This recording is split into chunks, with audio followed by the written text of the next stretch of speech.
Everyone in Silver Creek knew the rule. Leave the strays to die. In the Bitterroot Mountains, mercy was a weakness that got you killed. But Isabel Bennett didn't care about the rules. When she saw the snowdrifts moving, she didn't see monsters. She saw 15 souls freezing in the dark. She dragged them into her barn, one by one, destroying her savings and risking her life to keep them warm.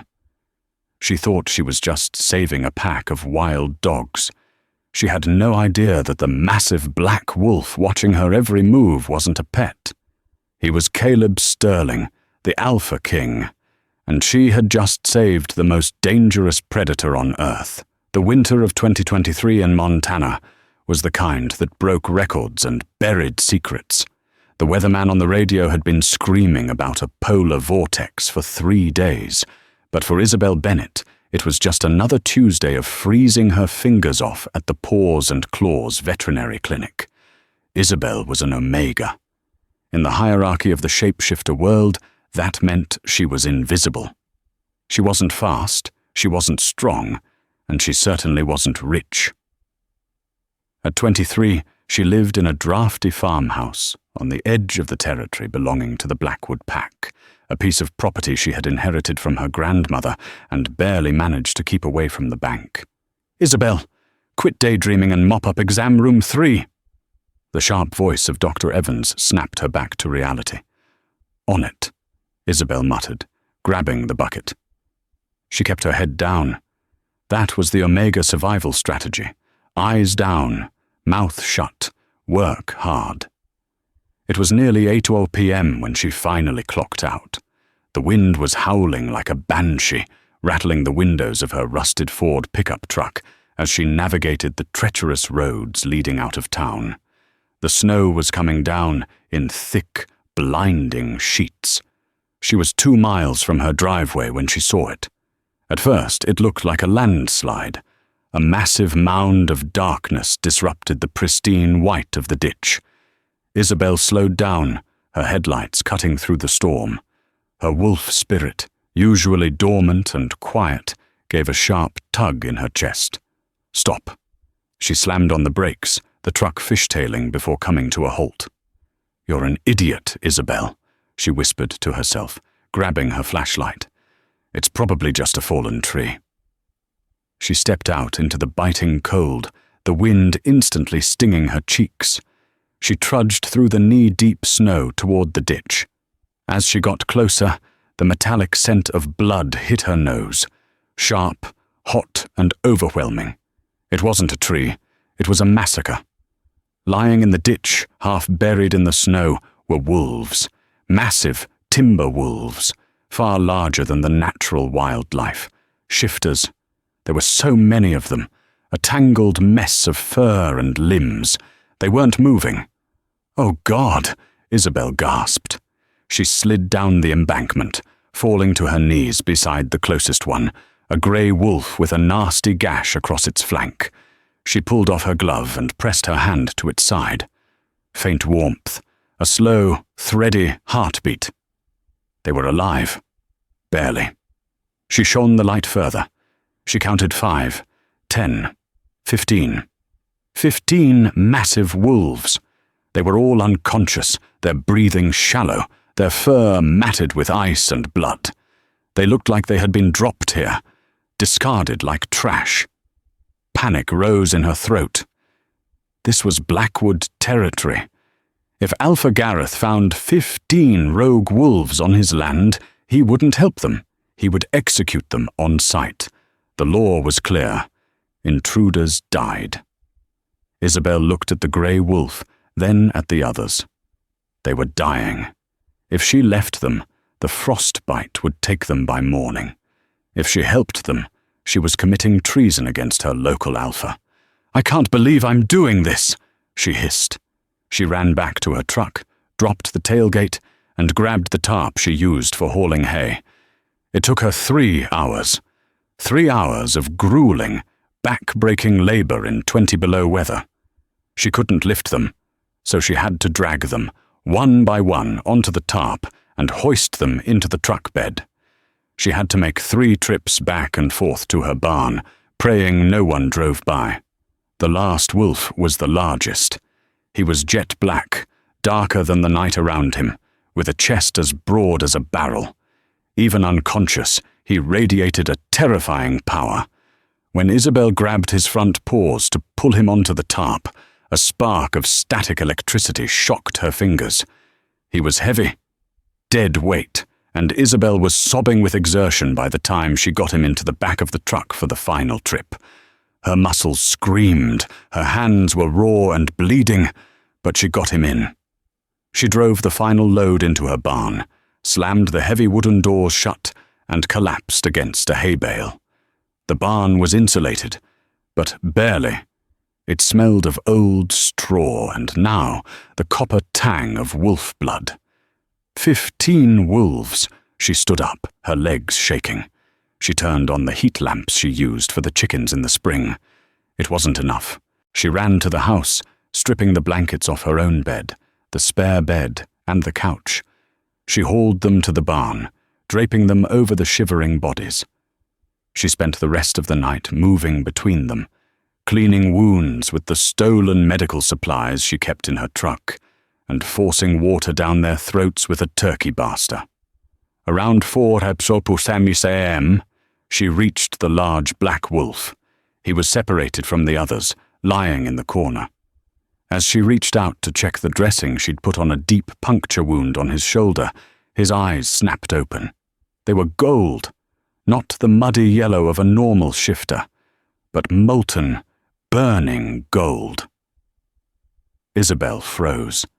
An Omega's instinct was to bare their neck, to submit, but she was too tired to be afraid. "Easy," she whispered, her voice cracking. "I'm not going to hurt you. You were freezing." The black wolf stared at her. A low rumble started in his chest, a growl that vibrated through the floorboards. He tried to rise, his claws scraping the wood, but his legs gave out. The aconite poisoning, she recognized the smell of it now on his wounds, was too strong. "Stay down," Isabel ordered, surprising herself with the firmness of her tone. She placed a hand on his massive head. "You're safe. But if you bite me, I swear I'll leave you out in the snow." The gold eyes narrowed. He watched her for a long moment, intelligent and assessing. Then, slowly, he laid his head back down on the straw. Isabel let out a breath she didn't know she was holding. She had 15 strangers in her barn, a drained bank account, and a treason sentence hanging over her head. She had saved them. But as the sun began to creep over the horizon of Silver Creek, Isabel realized the hard part was only just beginning. By day 3, Isabel was running on caffeine and sheer panic. Keeping 15 adult shifters alive was a logistical nightmare. They ate an incredible amount of food. Isabel had emptied her savings account, all $840 of it, buying every bag of high-protein dog chow and raw meat she could find at the store in the next town over, just to avoid suspicion in Silver Creek. She was exhausted. She would work her shift at the clinic, stealing gauze and antibiotics whenever Dr. Evans turned his back, and then rush home to tend to her secret hospital. The wolves were healing, thanks to their shifter metabolism, but they were still stuck in their wolf forms. The poison, Isabel had identified it as Wolfsbane Delta, a rare synthetic strain, blocked their ability to shift back to human form until it was fully flushed from their systems. The pack dynamic in the barn was fascinating and terrifying. Even in their weakened state, there was a clear hierarchy. The grey wolf she had found first, whom she mentally named Lieutenant, seemed to be second in command. He checked on the others constantly, limping from pile of straw to pile of straw. But the center of their universe was the black wolf. Isabel called him Midnight in her head, though it felt too cute for a creature that looked like it could swallow a car. He was recovering the fastest. He didn't move much, but his eyes followed Isabel everywhere. He was different from the local alpha, Gareth. Gareth was loud, brash, and ruled by fear. This wolf was silent. He possessed a stillness that felt regal. When the other wolves whimpered in pain, he would let out a soft chuff, and they would instantly quiet down. It was Tuesday evening when the trouble started. Isabel was in the barn, changing the bandages on a reddish-brown wolf, when she heard the crunch of tires on gravel outside. Her blood ran cold. She knew that sound, the heavy, aggressive engine of a Hummer. Alpha Gareth. "Quiet," she hissed to the room at large. The wolves seemed to understand. They went rigid. The black wolf stood up, despite his injury, placing himself between the barn door and the others. He bared his teeth, a silent snarl fixing on the wooden entrance. Isabel grabbed a pitchfork, a pathetic weapon against an alpha, but it was all she had, and slipped out the side door, circling around to the front of the house just as Gareth slammed his car door. Gareth was a tall man with a thick neck and eyes that always looked like he was searching for a reason to punch someone. He was accompanied by his beta, a weaselly man named Toby. "Isabel," Gareth boomed, his voice carrying over the wind. "You're late on your tribute." Isabel hugged her coat tighter, trying to hide the trembling of her hands. "I paid last month, Gareth. I have until the 15th. "Interest rates went up," Toby sneered, kicking at the snow. Gareth stepped closer, invading her personal space. He sniffed the air, frowning. "You smell like blood. And wet dog, more than usual." "I work at a vet clinic, Alpha," Isabel said, keeping her gaze on his boots. "We had a surgery today. A Great Dane. Messy." Gareth narrowed his eyes. "You hiding something, Omega? You know the rules about harboring unregistered shifters." "I have nothing," Isabel lied, her heart hammering against her ribs like a trapped bird. "Just me and the chickens." Gareth took another step. He was close enough that she could smell the whiskey on his breath. "We've had reports of rogues in the area, spies from the east. If I find out you're helping them—" He let the threat hang in the air. He reached out, grabbing a lock of her hair and twisting it painfully. "You're a pretty thing, Isabel, a waste of an Omega. Maybe instead of money, you can pay your tribute in other ways." Inside the barn, the black wolf went berserk. A low, thunderous roar erupted from behind the barn doors, followed by the sound of wood splintering. The sheer power of the sound shook the ground. It wasn't a bark, it was a war cry. Gareth jumped back, releasing Isabel's hair. "What the hell is in there?" Isabel's mind raced. "A bear!" she shouted. "It's a wounded bear I found. I locked it in there until animal control comes tomorrow." Gareth stared at the barn door. The wood bowed outward as something massive rammed it from the inside. "That didn't sound like a bear," Gareth growled, his hand going to the gun holstered at his hip. "It's rabid!" Isabel screamed, stepping in front of him. "Gareth, if you shoot it, you have to deal with the state wildlife troopers. They track these bears. Do you want the feds swarming your territory?" That stopped him. Shifter packs hated human law enforcement interfering in their business. Gareth spat on the ground. "Get rid of it. If I hear that thing again, I'm burning the barn down, with you in it." He turned and marched back to his Hummer. Toby followed, giving Isabel one last, leering look. As soon as the taillights disappeared down the road, Isabel collapsed into the snow, hyperventilating. She waited 2 minutes to make sure they were truly gone, then scrambled back into the barn.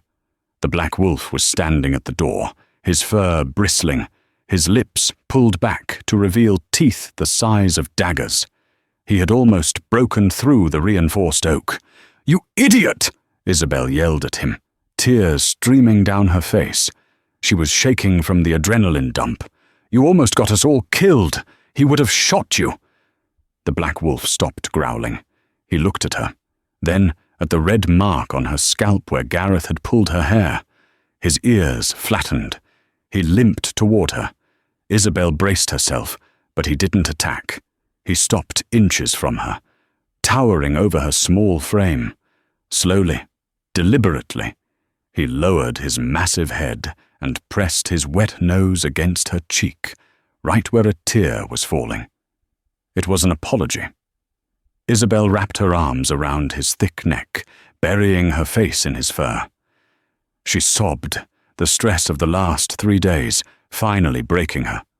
"I don't know who you are," she whispered into his fur, "but you have to get better. I can't protect you forever." The wolf stood still as a statue, letting her cry. But in his golden eyes, the fire had changed. It was no longer just survival instinct. It was a vow. Anyone who touched her again would die. The silence was the first thing Isabel noticed when she parked her truck 2 days later.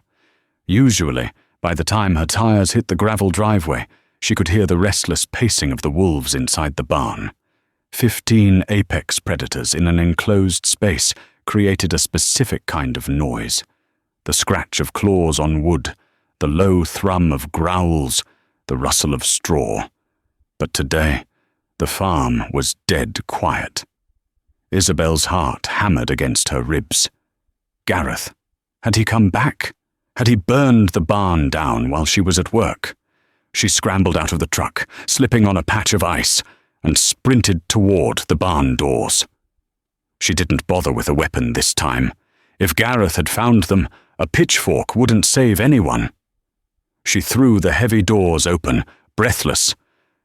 "Hey, are you—" The words died in her throat. The bucket of feed she was holding slipped from her fingers and crashed to the floor, spilling oats everywhere. The wolves were gone. In their place, 15 naked men were scattered around her barn. Most were sitting on hay bales or leaning against the stalls, looking exhausted and pale. They were built like linebackers, huge, muscular and scarred. But the atmosphere wasn't aggressive. It was tense, confused, and filled with the murmurs of men trying to orient themselves after a week of being trapped in animal minds.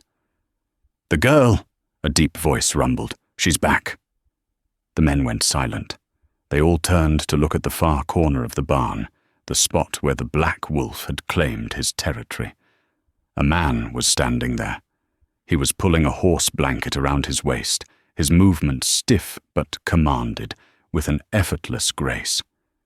He was terrifyingly tall, well over 6'4", with broad shoulders that tapered to a lean waist.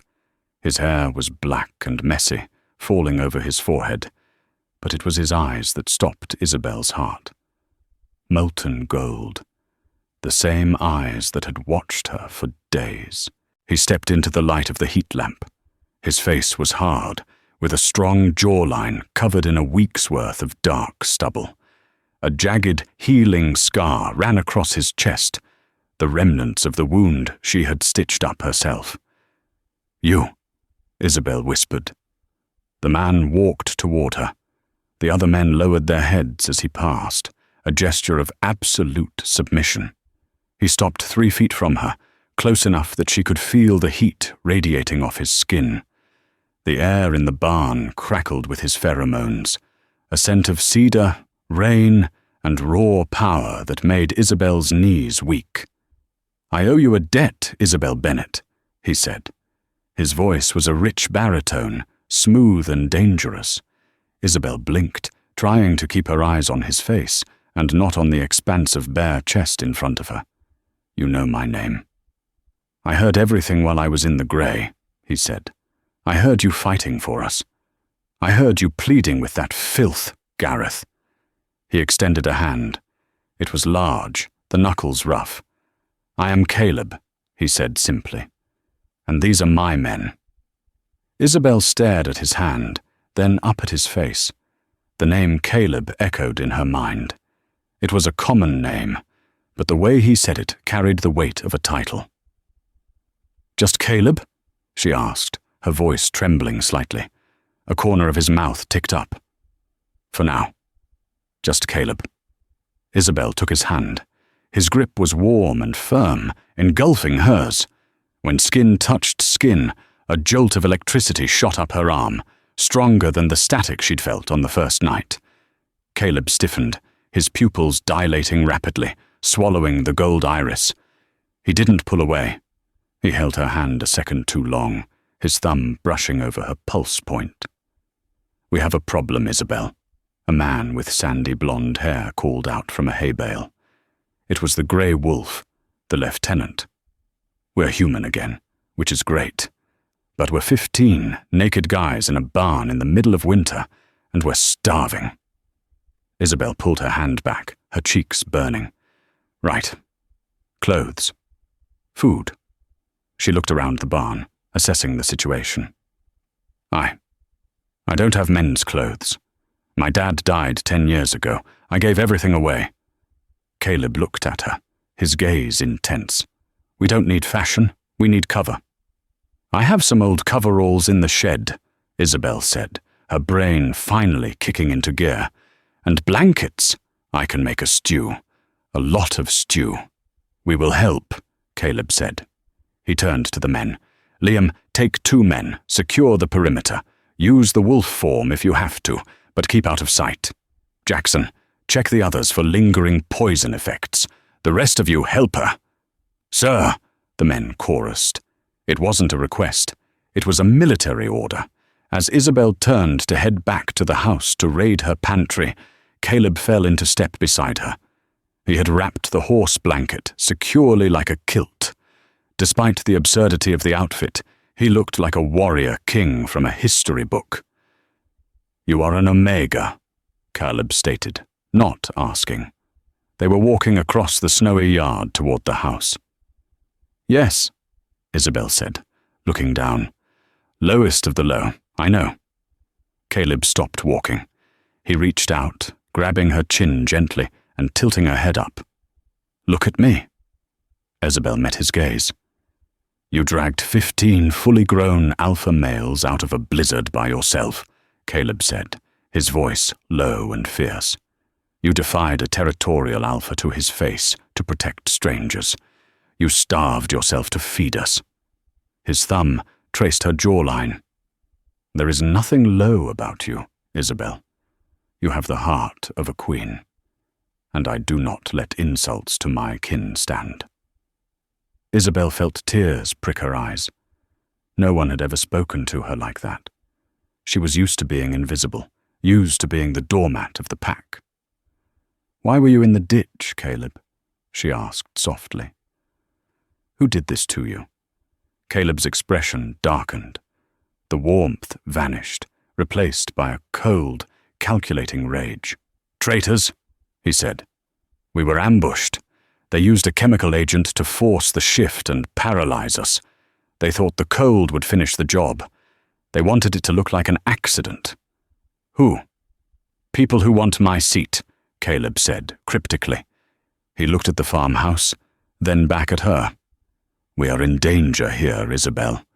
And because you saved us, now, so are you." Isabel's small farmhouse kitchen had never seen so much testosterone. By 9 p.m., she had managed to clothe the men in a motley assortment of old painters' coveralls, flannel sheets wrapped like togas, and a few oversized hoodies she kept for gardening. She had cooked every scrap of food in the house.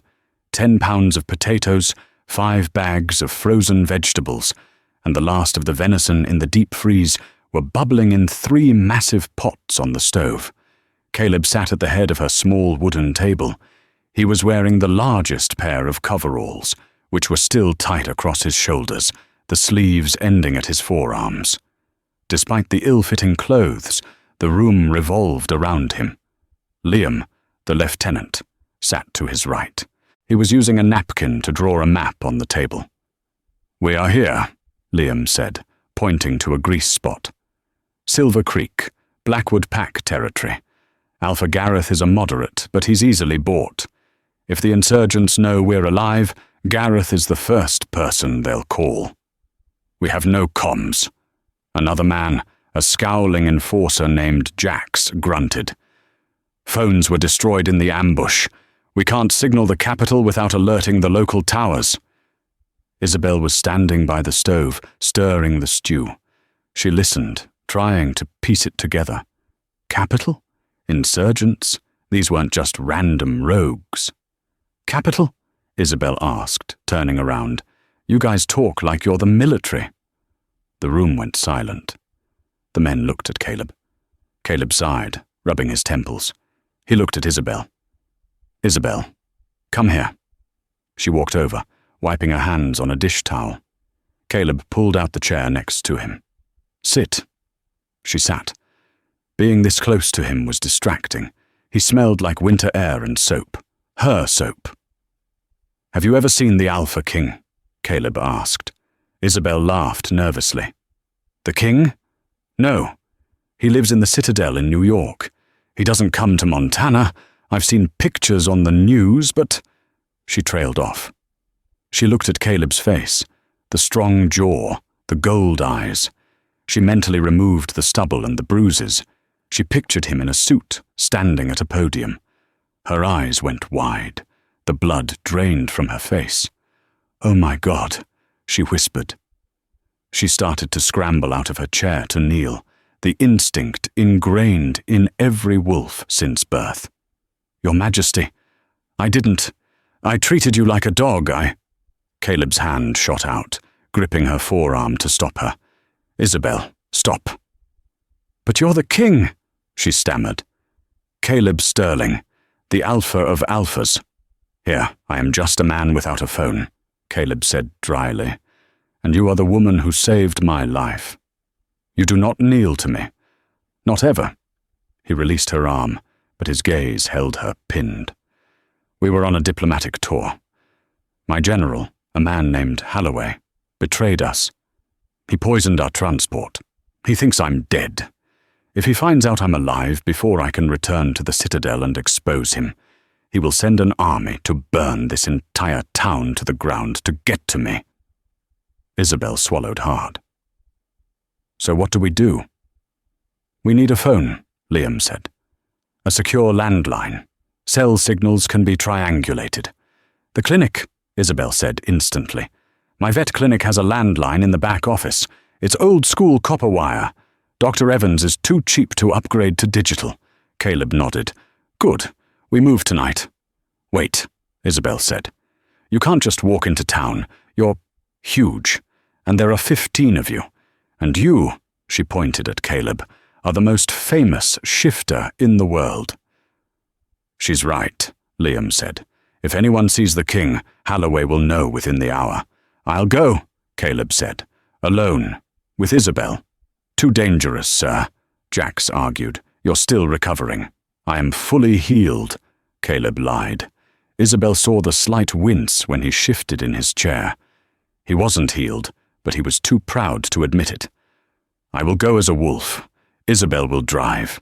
I will shift, enter the clinic, shift back, make the call, and we leave. It's risky, Liam muttered. Staying here is riskier, Caleb countered. He looked at Isabel. Can you get us into the clinic without tripping alarms? I have a key, Isabel said. But the town patrol, Gareth's men patrol the main road at night. We'll take the back roads, Caleb said. He stood up, the decision made. Eat. Rest. Prepare for combat. If we aren't back in 2 hours, assume we've been compromised and scatter. Head for the border. We aren't leaving you, sir, Jax growled. That is an order, Caleb snapped. The alpha tone in his voice cracked the air like a whip. The men flinched and bowed their heads. Caleb turned to Isabel. His eyes softened. Ready? Isabel nodded, though her hands were shaking. Ready. 10 minutes later, they were in the truck. Caleb, back in his massive wolf form, took up the entire passenger seat. His head brushed the roof of the cab. The drive was tense. The snow had stopped, but the roads were sheets of ice. Isabel gripped the wheel, her knuckles white. You okay? She whispered to the wolf. Caleb chuffed softly. He rested his heavy head on her shoulder as she drove. The weight was comforting. It felt intimate, domestic even, despite the fact that he was a king and they were potentially driving to their deaths. They reached the edge of town without seeing anyone.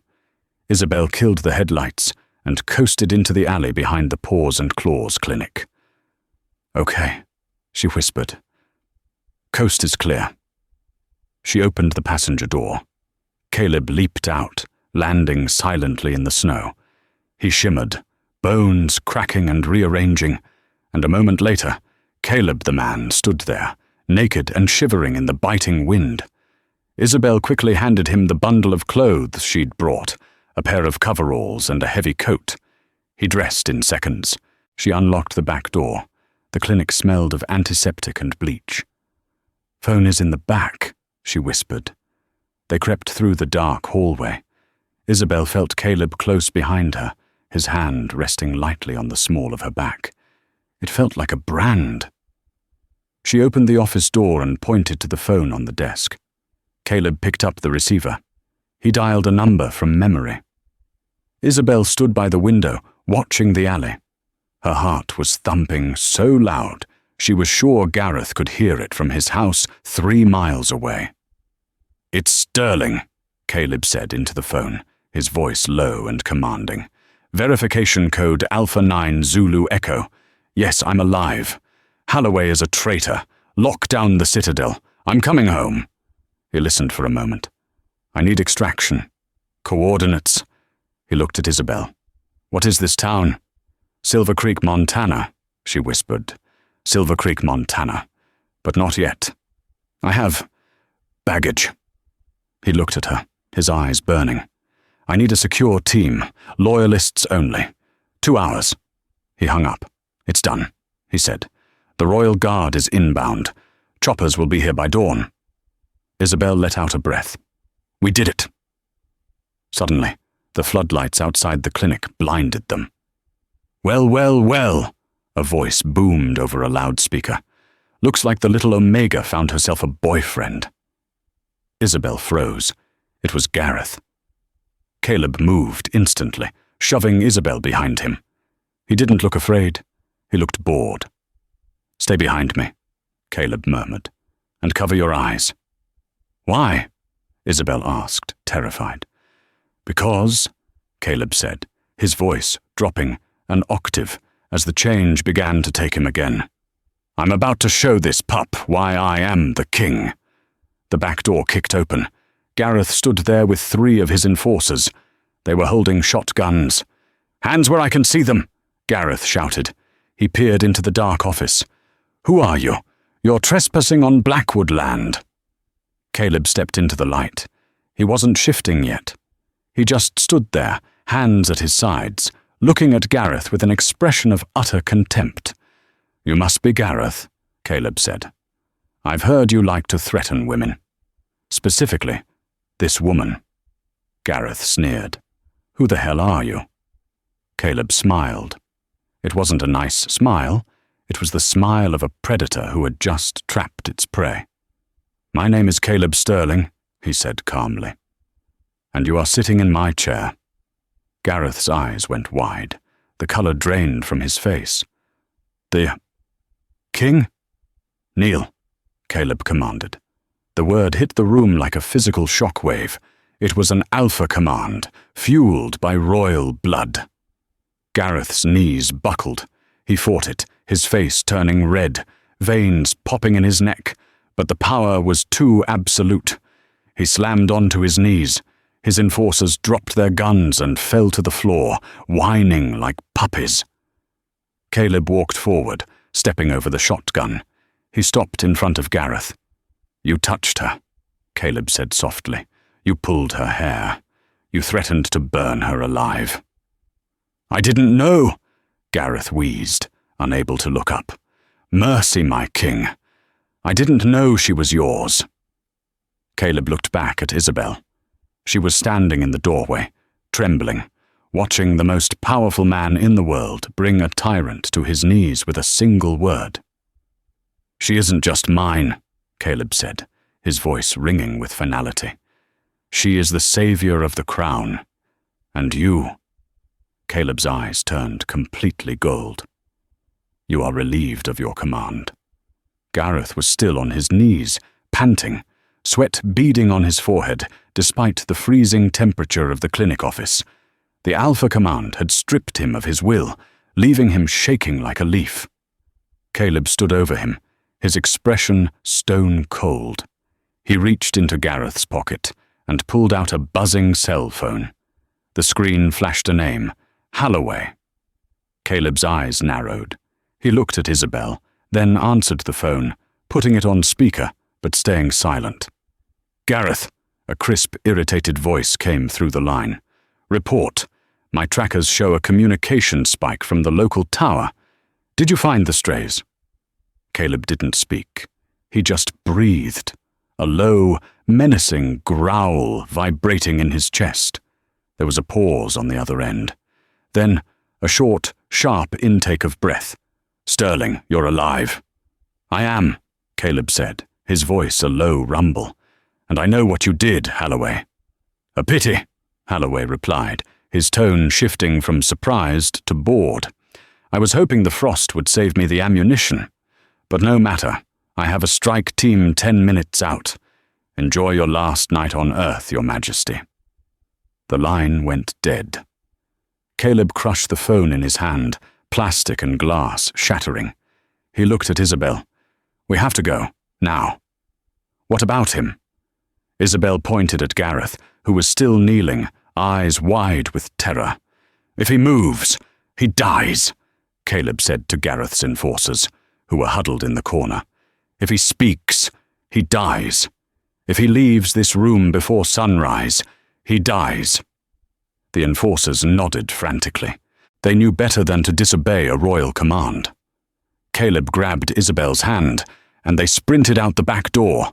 The wind had picked up again, whipping snow into their faces. 10 minutes! Isabel yelled over the wind as she started the truck. "We can't outrun a strike team in this old Ford." "We aren't running," Caleb said, staring out the windshield, his jaw set. "We are going back to the farm. I need my men.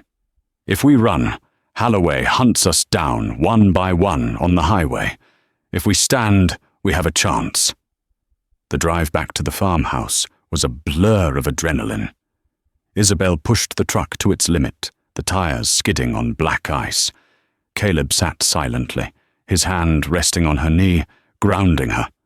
When they screeched into the driveway, the farmhouse was dark, but as soon as the engine cut, shadows detached themselves from the porch.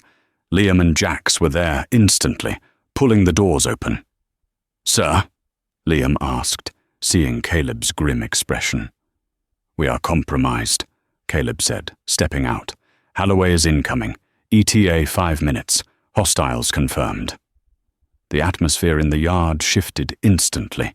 The 14 men, who had been relaxed and recovering just hours ago, transformed. They didn't have armor or weapons, but they moved with a lethal synchronization. "Jax, secure the perimeter," Caleb barked. "I want eyes on the tree line. Liam, get Isabel into the cellar." "No!" Isabel shouted, slamming the truck door. The men stopped. Caleb turned to her, his brow furrowed. "Isabel, this is going to be a bloodbath. You are human. You are fragile. You go to the cellar." "This is my house." Isabel stepped up to him, poking him hard in his rock-solid chest. "This is my farm. I know every inch of this land. I know where the blind spots are. I know where the ground is soft. You need me." Caleb stared down at her. The gold in his eyes swirled. He wanted to lock her away, to wrap her in bubble wrap and keep her safe. But looking into her defiant blue eyes, he realized something. She wasn't just a nurse. She was a survivor. "Fine," Caleb said, "but you stay by my side. If I say run, you run. Understood?" "Understood," Isabel said. "I have a rifle in the house. It's for coyotes, but it shoots straight." "Get it," Caleb ordered. The next 4 minutes were a flurry of preparation. Isabel grabbed her grandfather's old bolt-action rifle and a box of ammo. She doused the lights in the house. The men took positions. 5 in the barn loft, 5 in the house. Caleb, Liam, and Jax stayed on the porch, using the pillars for cover. Then they heard it. The rhythmic thwop, thwop, thwop of helicopter blades cutting through the winter air. Searchlights swept across the snow-covered fields, blindingly bright. 2 black tactical helicopters descended, hovering just above the tree line. Ropes dropped. Figures in black tactical gear slid down, hitting the snow with practiced ease. They weren't just soldiers. Their movements were too fast, too fluid. Shifters, Liam hissed. Mercenaries, probably Red Tooth Clan. Nasty work. Hold fire, Caleb whispered. Let them commit. The mercenaries fanned out, moving toward the house. There were at least 20 of them. They carried assault rifles loaded, no doubt, with silver bullets. Caleb waited until the lead soldier stepped onto the gravel driveway. Now, Caleb roared. The ambush was brutal. From the barn loft, 5 of Caleb's men shifted into their massive wolf forms, leaped out the hay doors. They landed on the mercenaries from above, 80 pounds of muscle and teeth crashing into tactical armor. Gunfire erupted, shattering the silence. Bullets chewed up the wood of the porch. Get down! Caleb shoved Isabel behind a stack of firewood as the railing exploded into splinters. He didn't take cover himself. Instead, Caleb stripped off his jacket. His body contorted, bones snapping, and in the blink of an eye, the midnight wolf stood on the porch. He was twice the size of the others, a monster of shadow and rage. He launched himself off the porch, clearing the stairs in a single bound. He hit the nearest mercenary with the force of a freight train, his jaws clamping around the man's tactical vest and tossing him 10 feet into a snowbank. Isabel raised her rifle. Her hands were shaking, but she forced herself to breathe. Aim. Squeeze. She fired. A mercenary aiming at Liam dropped, clutching his leg. "Nice shot, Omega!" Liam yelled, returning fire with a pistol he'd scavenged from a fallen enemy. The yard was a war zone. Snow turned red. The sound of snarling wolves mixed with the crack of automatic weapons. Caleb was a blur of violence, moving through the enemy lines like a scythe. He wasn't just fighting. He was executing. Every snap of his jaws was a kill. But there were too many of them. "Flank right!" a voice shouted from the helicopters. A second wave of mercenaries dropped from the choppers. These ones were heavier, carrying flamethrowers. "Fire!" Jack screamed. "They're burning the barn!" A jet of orange flame washed over the old wooden barn. The dry timber caught instantly. The heat was intense, melting the snow in seconds. "The roof!" Isabel screamed. "Get them out!" The wolves in the loft scrambled to escape as the structure groaned. In the chaos of the fire, a figure walked calmly out of the tree line. He wasn't wearing tactical gear. He wore a long grey wool coat and leather gloves. He held a heavy revolver in one hand. It was General Holloway. He raised the gun, aiming not at the wolves, but at the porch, at Isabel. Caleb, deep in the fray, saw it. He let out a roar that shook the remaining glass in the windows. He turned, abandoning the soldier he was fighting, and sprinted toward Holloway. He wasn't going to make it. Holloway smiled and pulled the trigger. The gunshot cracked through the air, distinct from the chatter of machine guns. Isabel flinched, expecting the pain, but it didn't hit her. At the last second, Liam had thrown himself in front of her. The beta wolf grunted, his body jerking back as the bullet slammed into his shoulder. He collapsed onto the porch, blood pouring from the wound. "Liam!" Isabel screamed, dropping her rifle to put pressure on the wound. "Silver!" Liam gasped, his face turning grey. "It burns." On the battlefield, Caleb had closed the distance. He hit Holloway with enough force to shatter ribs. The general went flying, his gun spinning away into the snow. Caleb didn't give him time to recover. He shifted back to human form, naked, bloody, and terrifying. He grabbed Holloway by the lapels of his expensive coat and slammed him against the side of the burning barn. "You missed," Caleb snarled, his face inches from Holloway's. Holloway coughed, blood speckling his lips. He grinned, revealing teeth that were staining red. "Did I?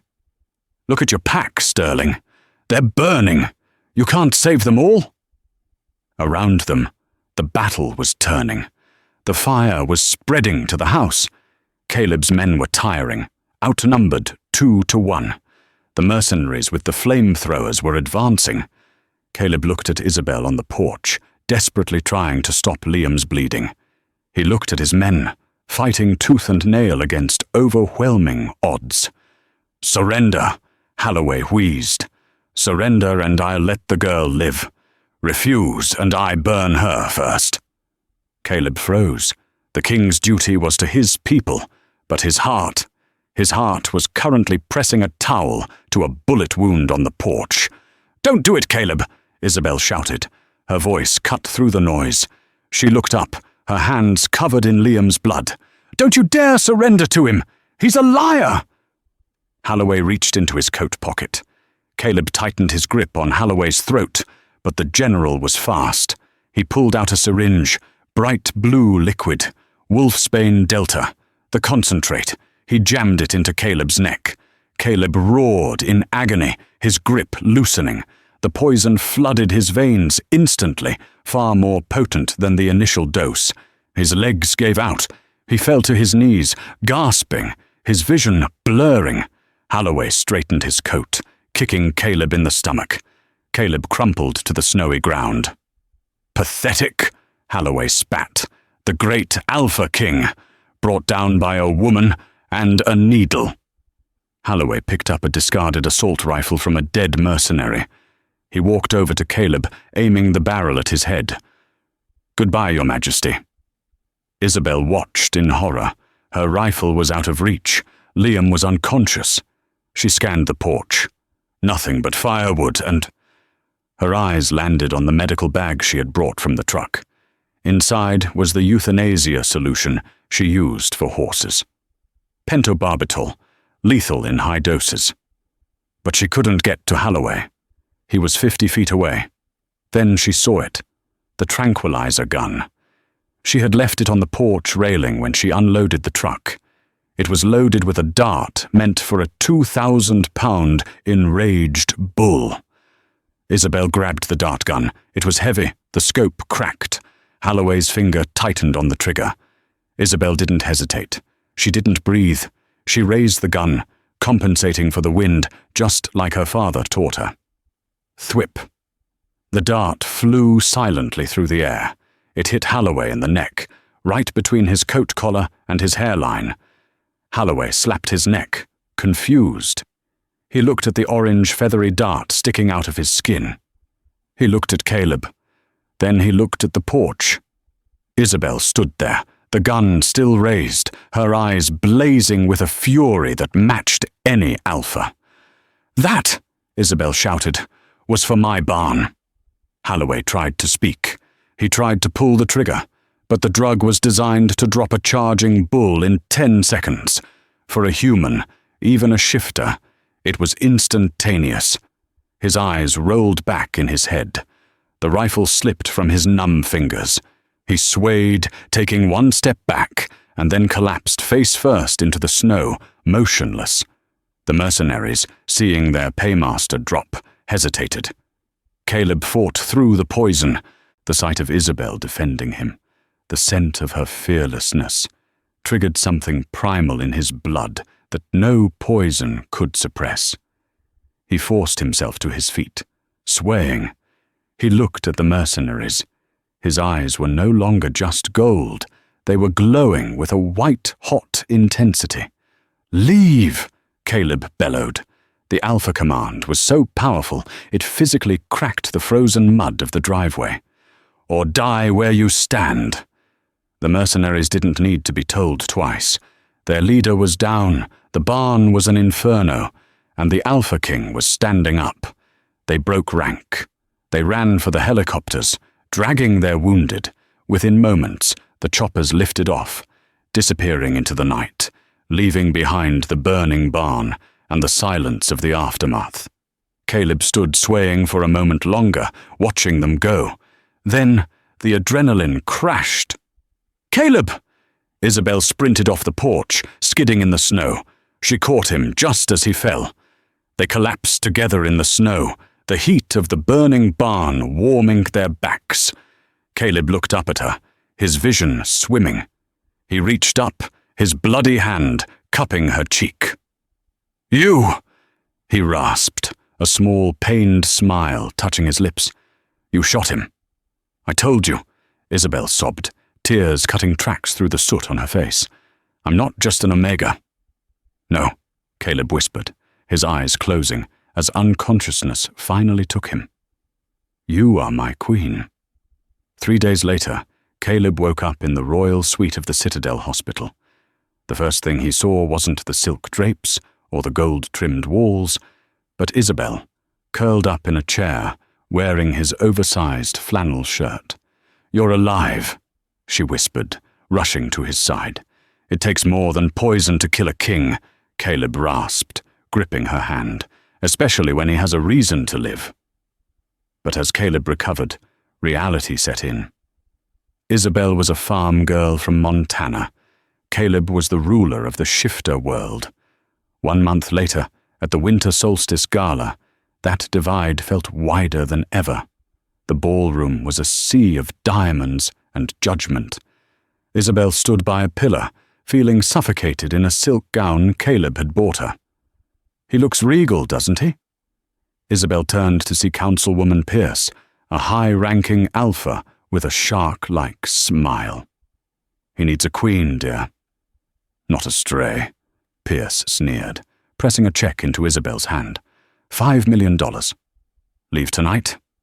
Let him marry someone of his own station." Isabel looked at the check. It was freedom. It was a new life. She looked across the room at Caleb, who was surrounded by diplomats. He seemed so far away. Isabel walked to the stage, snatched the microphone, and silenced the room. "My name is Isabel Bennett," she announced, her voice trembling but loud. "And apparently, the price for your king's heart is $5 million. The crowd gasped. Caleb froze, his eyes locking onto hers. "Councilwoman Pierce thinks I should take this and run," Isabel said, holding up the check. "She thinks an Omega isn't worth a crown. But I didn't save Caleb for money. I didn't drag 15 men through a blizzard for a payout." She ripped the check in half, letting the pieces fall like snow. "I don't belong in your world, but I know what honor is. And you can't buy mine." She turned to leave, but a hand grabbed her arm. It was Caleb. He had crossed the ballroom in seconds. "You aren't going anywhere," he growled. He turned to the stunned crowd, pulling Isabel against his chest. "You see an Omega," Caleb boomed. "I see the woman who saved my life when you all gave me up for dead. I see the woman who faced down an army with a bolt-action rifle." He glared at Pierce, who shrank back. "Status isn't given by blood. It is earned, and no one is more worthy than Isabel." Caleb removed the heavy gold crown from his head and gently placed it on Isabel's. Then he dropped to one knee. "Isabel," he said, pulling out a ring. "I don't want a political alliance. I want the woman who kept me warm in the dark. Will you rule beside me?" Tears streamed down her face. "Yes," she whispered. Caleb kissed her, the crowd erupting in cheers. The farm girl had saved the wolf, but the king had crowned the queen. And in the warmth of his arms, Isabel knew she was finally home. That is the story of Isabel and the Wolf King. It reminds us that true strength isn't about claws or titles. It's about the courage to help a stranger when no one else will. Isabel didn't need to be an alpha to save a kingdom. She just needed to be herself. If you loved this story of danger and romance, please give this video a big thumbs up. It really helps the channel. Don't forget to subscribe and hit the bell icon so you never miss a new story. Who was your favorite character? Let me know in the comments below. Thanks for watching.